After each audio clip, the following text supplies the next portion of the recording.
Guys, good morning. Good morning guys. Nagpag-almusal na ba lahat at naluto na ang mga leftover? Kami guys ay nakakain na. Naluto ko na aming mga leftover at may napanas. Kaya kain tayo ng piat-piat guys. Nakikit kasi na piat-piat. Pero matamis naman siya. Kaya kain tayo. Piat-piat.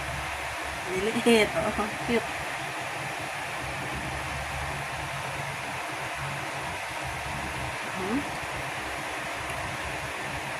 Ay, matamis siya guys.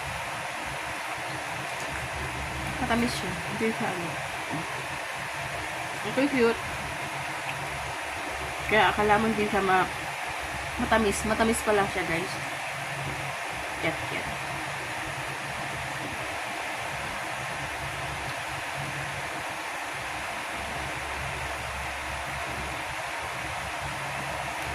Ang mura lang kasi guys. 50 pesos. Ang dami.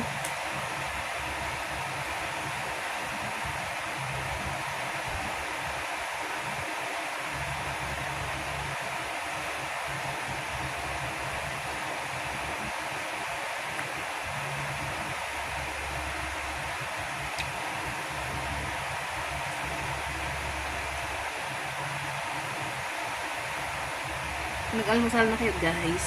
Ito yung kakatapos na namin.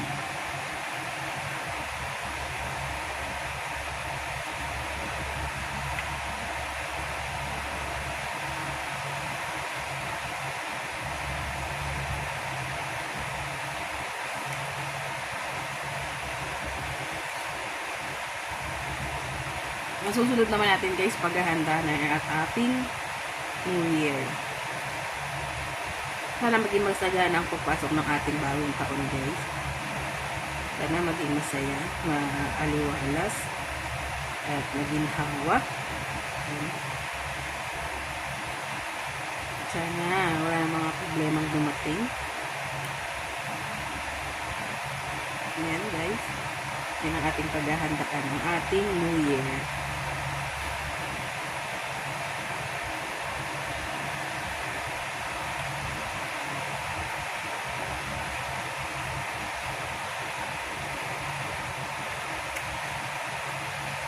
Hindi naman natin kailangan maging magarbo ang New Year. Basta makaraos lang guys. Hindi natin garbohan.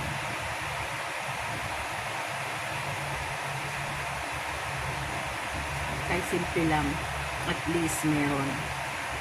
Huwag natin garbohan guys yung gagarbo tayo ng handa. Tapos after ng New Year, wala na kayong maiulam. Ganun, diba? Maging practical tayo guys.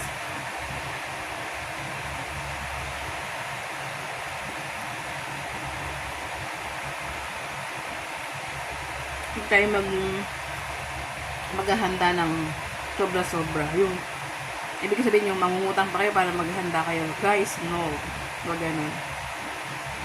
Kung ano lang yung kaya, kung ano yung makayanan at meron, okay na yon guys. Sa huwag nang masyadong mag-garbo sa mga handa.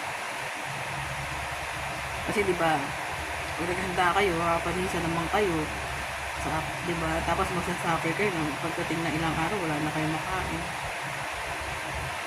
Hindi naman sa guys. Yun lang yung inaano ko na thinking ko na ganun dapat. Diba guys?